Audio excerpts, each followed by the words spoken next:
Good afternoon. Why isn't this working properly? Um, hmm, okay. Um, I would like to just reiterate something which we discussed yesterday. Or not yesterday, but actually, I think it was Monday, maybe, and try to bring this to sort of a conclusion.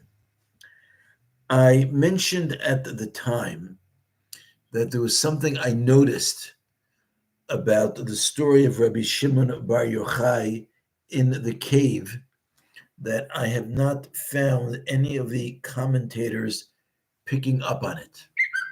And it seems to me to be a very important point, which I would like to share again and then hopefully offer some sort of insight as to what it indicates.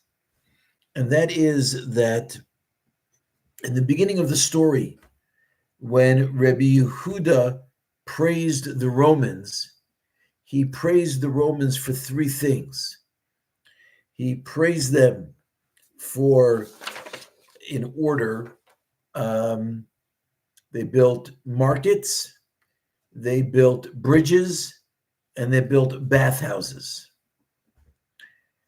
And Rebbe Shimon bar Yochai said they only built those things for their own selfish needs, not because they cared about anyone or anything else. And I pointed out that the end of the story that we got up to yesterday, almost the end of the story, Rebbe Shimon bar Yochai said that since a miracle had occurred to him by surviving for 13 years in the cave, he wanted to institute something new. And where was Rebbe Shimon bar Yochai getting this idea of instituting something new because a miracle had occurred to him?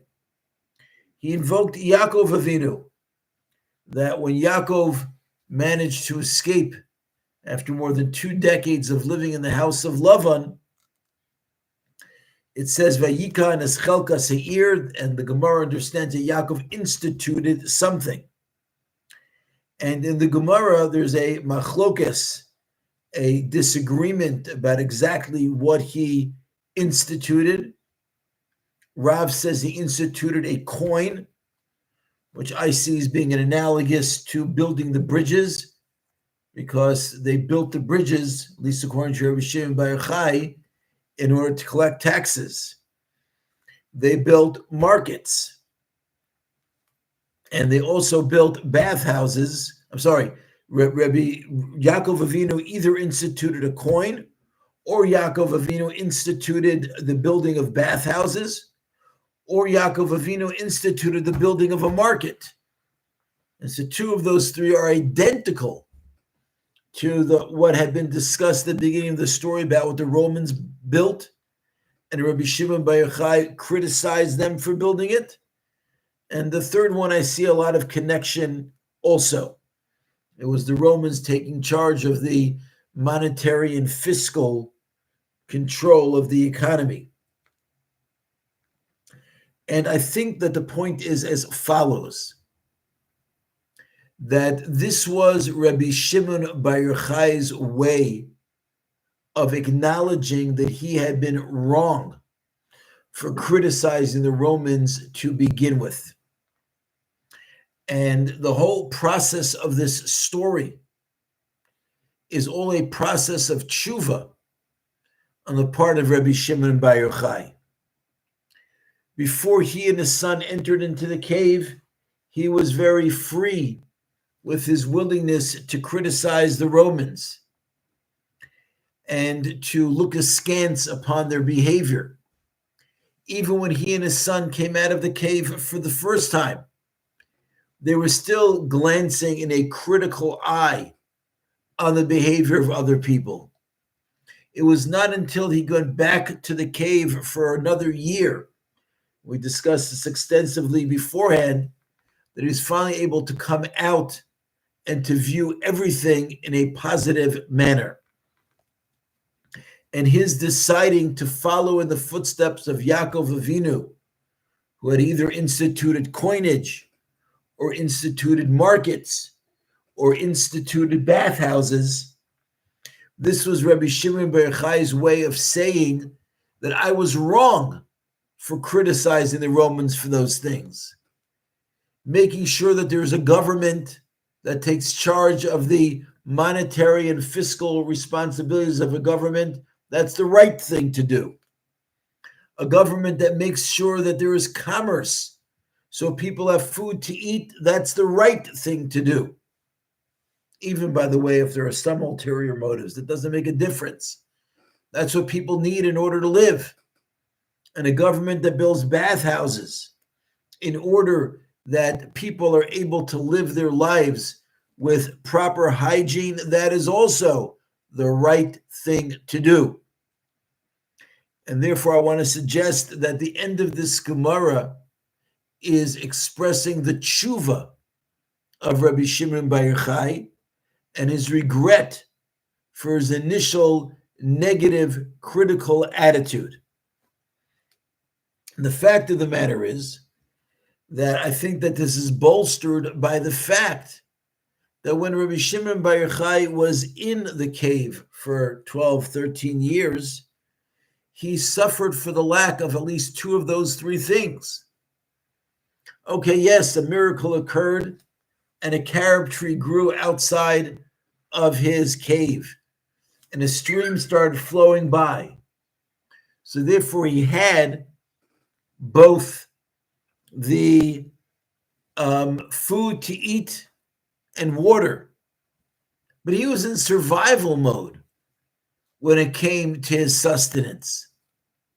And he surely lacked and did not enjoy the benefits of having markets in the area in which you could have had a much more varied diet for all of those years. And in the same way, as we saw at the end of the story, where his father-in-law noticed that his entire skin was pockmarked and hurt because of all the years sitting in the sand.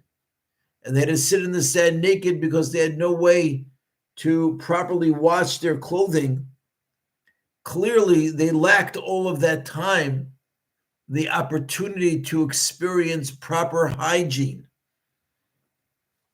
And therefore, he had learned the benefit of having markets where there's food. And yes, he got food miraculously, but we also know Chazal tell us that surviving off of miracles is not the best thing for a person to do, and it diminishes his merits. And yes, he survived sitting in the sand, but he didn't have the proper hygiene. I think that his experience of lacking these things, plus learning from Yaakov Avinu, that changed Rebbe Shimon bar Yochai's attitude, moving him, as we've said in the past, from an attitude of din to one of chesed and rachamim.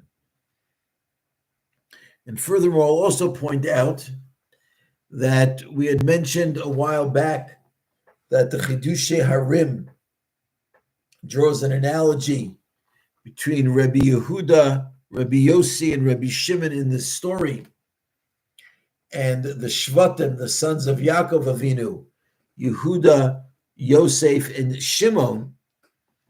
And interestingly, and I don't think the Chidushei Harim makes this particular point, that in that story, Shimon also ended up in jail.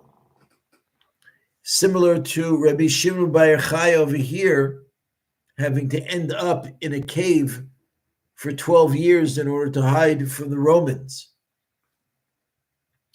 And I think that Shimon, the son of Yaakov Avinu, who we know was very much someone who actualized din by destroying the city of Shechem, by wanting to kill Yosef, and all these instances, he needed to have a little bit of a timeout in order to reassess his outlook and his position, in order to then change it from one that was din-based to one that was chesed-based.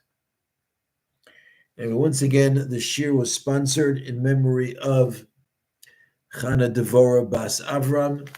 Thank you very much for listening. Have a good evening.